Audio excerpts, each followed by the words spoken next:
My name is Knut Petersen. I'm actually the chair of SACPA. And today is a bit of a remembrance day for Gordon Campbell, who passed away on May the 1st.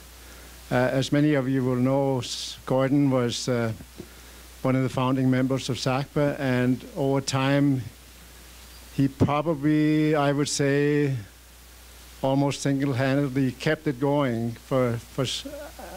He was the rock, so to speak, to keep the SACPA going. So I think we owe him a lot of gratitude. And on that note, I have a card out on the table that anyone can sign, a condolence card. I would appreciate it if you do. I'd like to introduce you to Terry Shillington, who will come up and say a few words about Gordon as well. He's known Gordon for much longer than I have.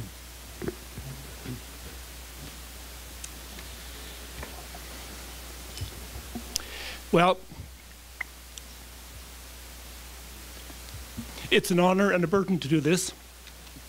I came to Lethbridge some 26 years ago, and we're celebrating our 50th anniversary in the coming 12 months. So I have half this history, but in my head, in my experience. But so I'll just share some images. You know, when I came, Gordon was really the unofficial staff person for the Council of Public Affairs, and he would put hours in any week and month on SACPA business. It was at a time when we had moderators choosing the speaker and their own subject, and that worked reasonably well.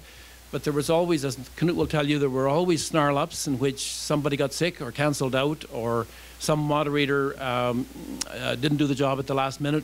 Anyway, Gordon was always the go-to person for that. And although there were several, part of that founding generation, including Ralph Thrall and a guy I didn't meet called Lauren Hepler, Gordon was the person of vision. You know that. And there are several adjectives I'd throw out that speak of Gordon to me. He was a visionary. He always saw the big picture.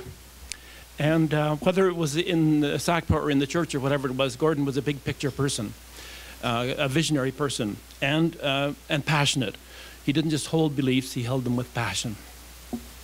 And as some of you will remember, he was a very playful person, and that sometimes came out in music, but Gordon had a delightful sense of humor. He was unafraid of criticism. There were times, you know, when the board was supportive and times when it was more missing in action, but Gordon was never afraid to make decisions and was sometimes criticized because he stepped over the board or around it or chose the wrong speaker, whatever, but Gordon was unafraid of criticism. He always held the welfare of SACPA at his heart. He was utterly fearless and shameless in terms of tracking down big-name speakers. You know, and over the years, there's been quite a parade of named people go through SACPA, from Henry Morgentaler to cabinet ministers, federal and provincial. And some would say, well, we're just a little town on Highway 3 and they won't come here. But Gordon would get on the phone and call them directly and promote SACPA to them.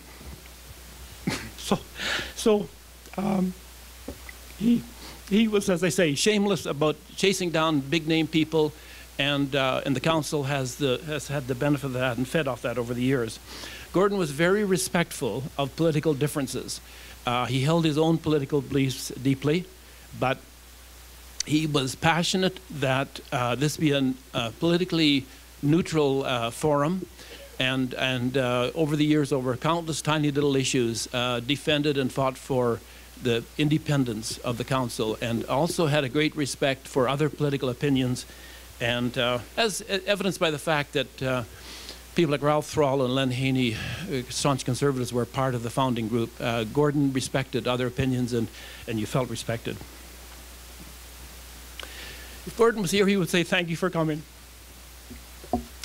Shall we take a few moments of silence to remember the gifts that Gordon has left with us?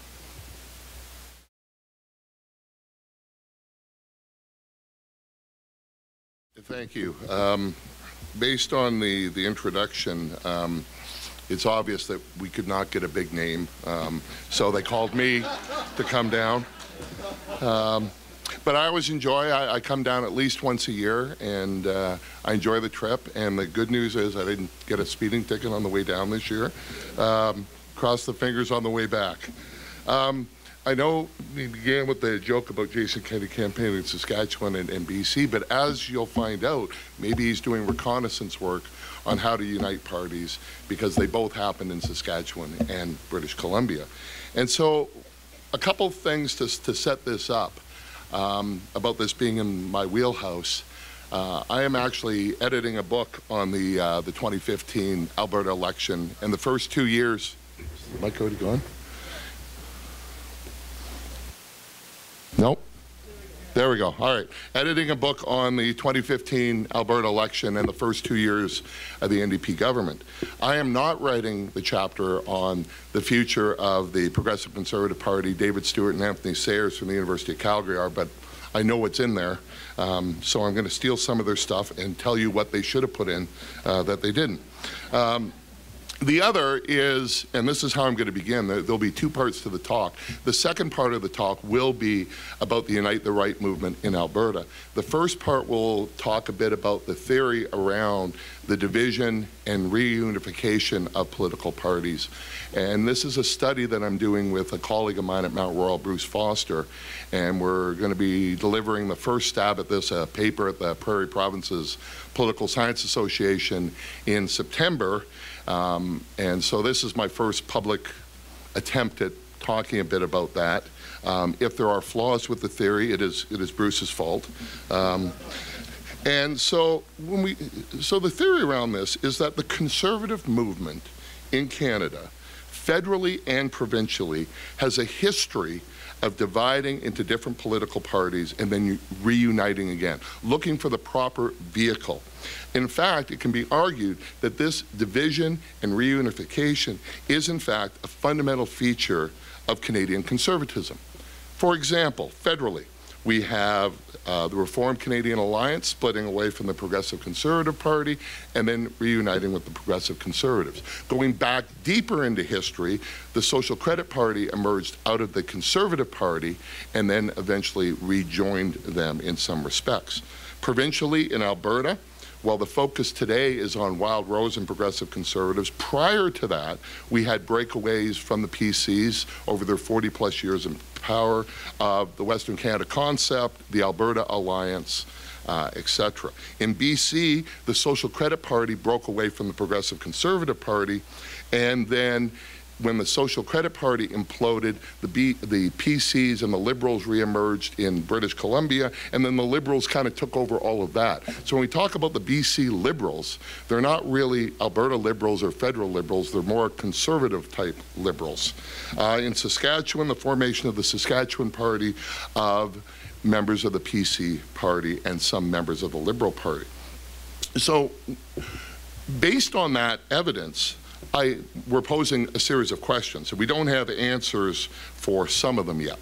The first is, why does it occur in Canada, but not in other Western democracies that use the first-past-the-post electoral system? We don't see it in the United States. We don't see it in Britain. What is it about Canada? The second, why is it about conservatives and not centrist parties, progressive parties, parties on the left? We don't see that same behavior.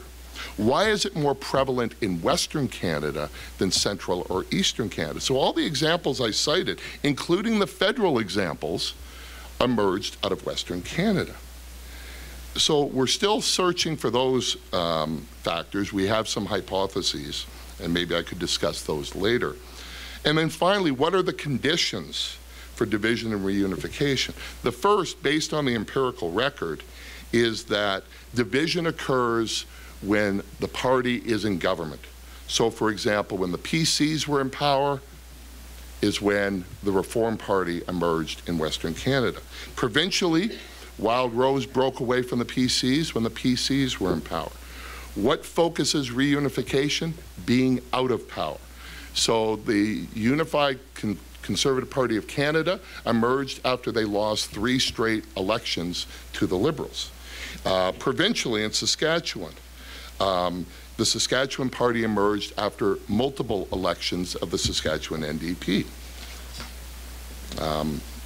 You look obviously at the reunification going on between Wildrose and PC now, it's because they're out of power. And as a counterexample, what happens when mergers try to happen when one of the parties is in power? Well, you don't have to go very far. December of 2014, Danielle Smith and 11 Wildrose MLAs crossed the floor to join Jim Prentice in the Progressive Conservative government, and everybody associated with that floor crossing lost their job. So that tells you some of the dangers when one's in power and one's in not. And this is the other fascinating piece, and we just learned about this, and this is one of the drivers for the study, is we found a document that they had thought had been lost and in fact had been incinerated, where there was an attempt at merging in the late 1960s the Social Credit Party of Alberta and the Progressive Conservative Party of Alberta. And Ernest Manning was premier at the time. He saw what was going to occur. He saw the threat coming from Lougheed, decided to work at bringing these two parties together. The interesting feature is the two people who were tasked to doing that were a bunch of young 20-year-olds. For the Social Credit one, it was Preston Manning. And for the Progressive Conservative, it was a young aide to Peter Lougheed by the name of Joe Clark. So the legacy of Clark and Manning fighting goes back to the late 1960s. And Preston Manning, when he was showing me the document, was telling the story of how they were ordered to incinerate this by his father, and they decided to do it on the Manning farm. And so he's describing Clark and Manning dressed up in dark clothing to burn this by the barn, and Preston's mother seeing it and almost calling the cops on them. And so I would have loved to picture these two people going through the woods. So the other point I wanted to make is what breaks parties up tends to be ideology, because governments have to compromise, and there's a group that doesn't want to compromise, so they break away. What reunites parties is not ideology, it is power. And so that's kind of the theory of where I want to then use reuniting the Alberta Conservatives as an example of that. The first thing we have to talk about, though, is why Wildrose broke away from the Progressive Conservative Party to begin with. Now, there had always been smaller conservative parties opposing the PC since the PC election of 1971. There was still a social credit party, particularly in southern Alberta, that remained. Then we go with the Western Canada concept. Paul Hinman wins an election in 2004 with the Alberta Alliance. This is all happening. And so Wildrose was just part of that pattern. The difference was it became more and more powerful than these other smaller parties. And really the two drivers to that was the election of Ed Stelmach as leader of the Progressive Conservative Party and subsequent premier, and his royalty review. And you can see the movement of money from the PC party to the opposite, to Wildrose in 2008, 2009, 2010. I've got the data on that. It is remarkable. Not the big oil companies, but the small and medium-sized oil and gas companies as a result. And there were three key events that really professionalized Wildrose. One was the election of Danielle Smith as leader, and Danielle's reputation is in tatters now, but if we go back to 2008, 2009, this was a young, energetic female with some policy chops. It was a big moment for Wildrose. The second was the Calgary-Glenmore by-election, where Paul Hinman, who had been with the Alberta Alliance, wins a by-election for the Wildrose Party with the slogan, "Send Ed a Message." And it was sent pretty clearly because the PCs finished third in that race. And Wildrose wins a seat in Calgary. And then the third key event was Heather Forsyth and Rob Anderson crossing the floor from the PCs to the Wildrose. This was important because we have seen floor crossings throughout Canadian history, but for people to leave the governing party, and not just the governing party, the governing dynasty, to a party that had one elected MLA was remarkable. And so that really gave momentum to the Wildrose Party. It looked like Wildrose was going to defeat the Ed Stelmach PCs, and then Ed Stelmach resigns. And there's a famous story of the day that he resigned.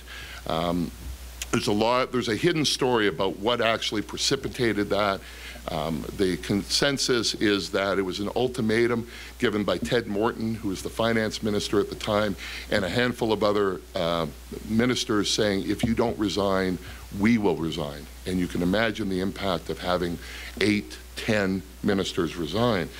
But it was when it happened. So we had a major speech going on in downtown Calgary with Arnold Schwarzenegger, the governor of California at that time. And he's giving a talk. And bear in mind, this was, Mr. Olympia, this was a movie star, this was the governor of California. He's used to having attention. And he's looking across the room at 1,500 people, and everybody has their head down, staring at their phone, talking very loudly to the people around the table. And he stops his speech and goes, what the hell just happened? And then he was informed that the Premier of Alberta had just resigned. So I always found that that story interesting. So the Wildrose was prepared to win the election. They were prepared to run against Ed Stelmach. Ed leaves, and a long shot by the name of Alison Redford goes and wins the PC party nomination, and in a come-from-behind victory wins the election. So she wins the election in 2012. Think about that. That was 5 years ago. 5 years ago, Alison Redford wins a majority government, and a lot's changed in the last 5 years, to say the least. And so, the Wildrose takes a bit of a hit after an election that they thought they were going to win. They're in opposition. And then Redford slowly implodes. She implodes on policy grounds, and she implodes on personal grounds. And so once again, Wildrose is leading in the polls, ready to win the next election, and Alison Redford resigns. And another man on a white horse rolls in Jim Prentice.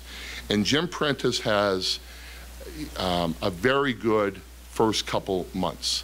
He wins a series of by-elections in September of 2014. He gets rid of some of the challenges, some of the vicissitudes of Redford, and Prentice is riding high, and he decides to go one step further, and that's the floor crossing of Danielle Smith in December of 2014.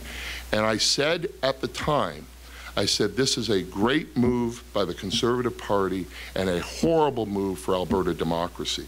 I was right on the second point. I was wrong on the first point, because in retrospect, it was not a good day for the PC party. It looked so at the time, but it strongly contributed to their election defeat in May of 2015. I mentioned the book that we've got coming out. My chapter is why the PCs lost the election.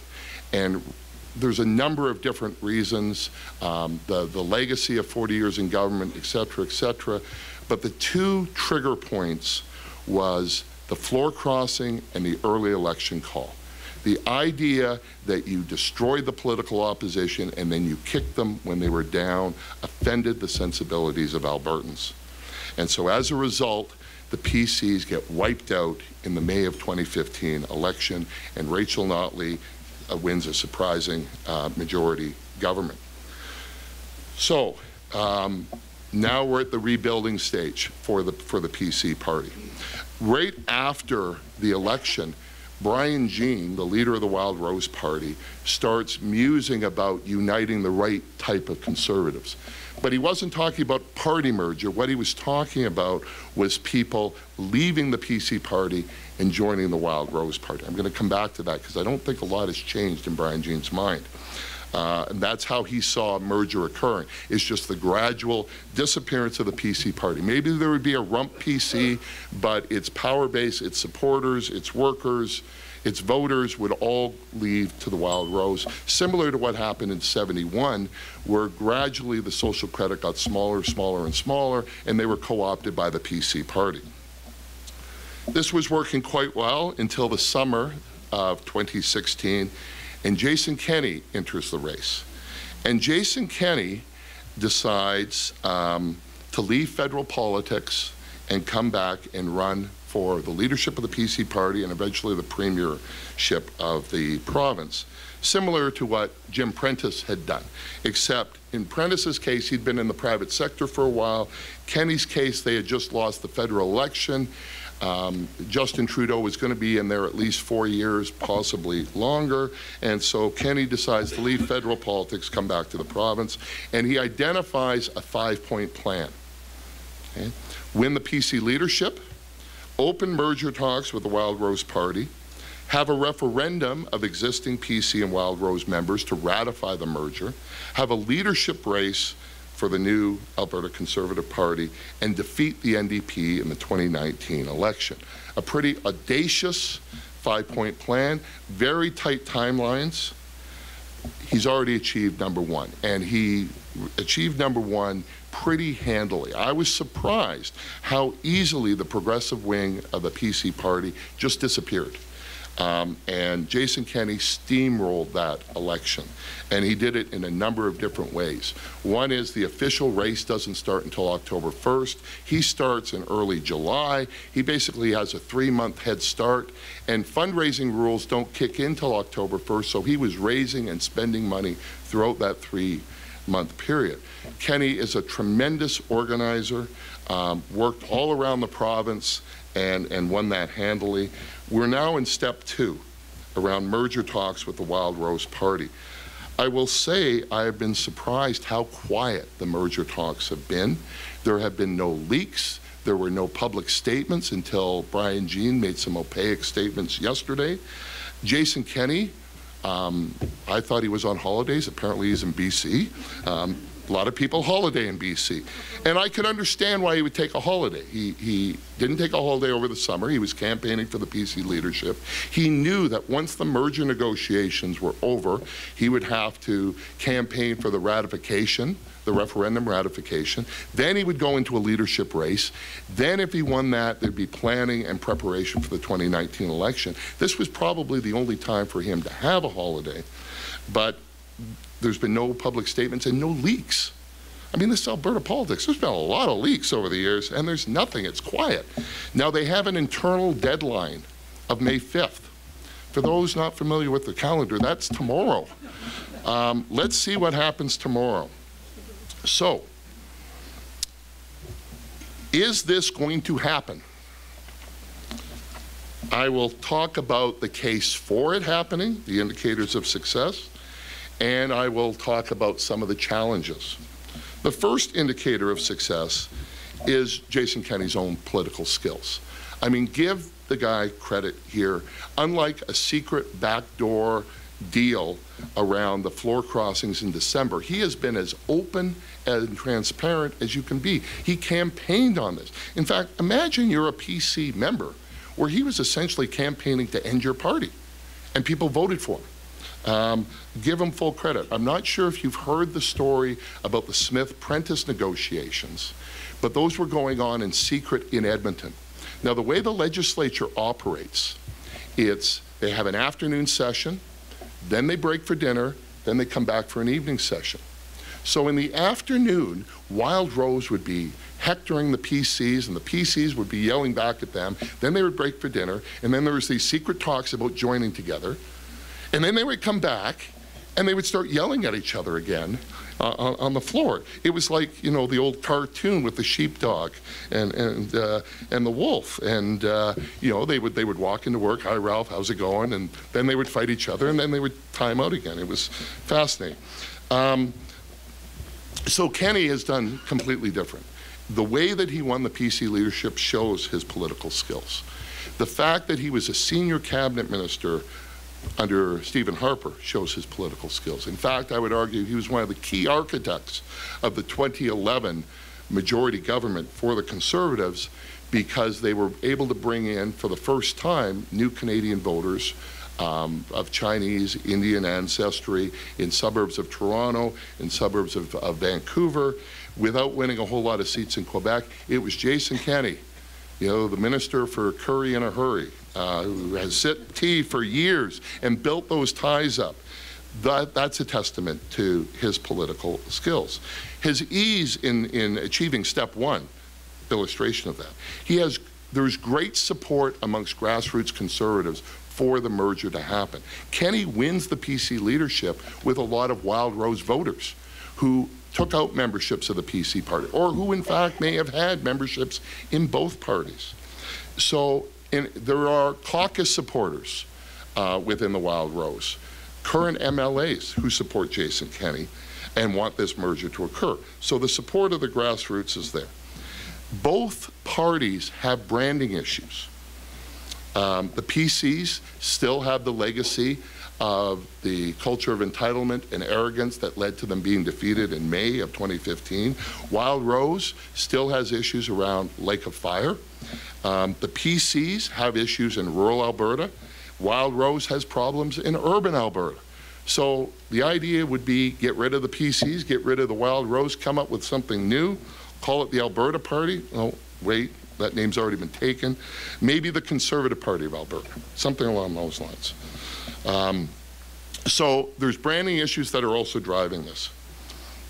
The lessons that were learned from the federal merger, the lessons that were learned from the 2014 floor crossings, the lessons that were learned from Saskatchewan, all that previous history that I described, they're aware of, and they're not repeating those mistakes. And finally, what is the biggest motivator? What is the big driver for this? Power. Taking the NDP out of government, taking Rachel Notley out of government, reforming the way they believe things ought to be in Alberta. So that's all the case for the merger. Now we get to some of the challenges, because it's not easy. The first is the tight timelines. Remember that 5-step program, right? The election is in May of 2019. That's 2 years away. That's a long, that seems like a long time, but things are happening quickly. They're supposed to have their negotiations completed by May. Some sort of referendum in September, a leadership race. Now we're talking a year out. So very tight timelines. Put in comparison the federal merger between the PCs and the Conservatives. They were locking heads for well over a decade. When Preston Manning had the Think Big conference and the Chimes of Change conference, this was in the late 1990s. It took another 4 or 5 years after that, and 2 more election defeats before it happened. So that's a challenge. The merging, 4 minutes? I have 4 points. There we go. The merging of assets. Elections Alberta has said you can't merge party assets. There is a disagreement. There are lawyers largely tied to the Kenney campaign that says that they can, but this merging of assets, because Wildrose has money, PCs have debt. That's a problem. But the PC constituency associations have lots of money. So how do you divide the money up? Voting rules. Is it 1 member, 1 vote, or equal votes between each party? There are social issues that divide the parties. The reason that we call the PCs the progressive conservatives is they tend to be a lot more progressive on social issues. In fact, Jason Kenney's already got himself in a bit of trouble around gay-straight alliances. So that's a major divide, particularly in the urban centers of Calgary and Edmonton. And finally, while they're negotiating the merger, what is hanging over top of them is the leadership race between Kenney and Jean. Jean and Kenney aren't at the negotiating table, but their surrogates are. And so they're each trying to structure rules that will benefit one campaign over another. And so there are challenges. At the end of the day, I think the drivers are stronger than the challenges. I think the momentum to do this, it will happen, but it ain't gonna be easy. And because of the difficulty in doing so, it may lead to challenges down the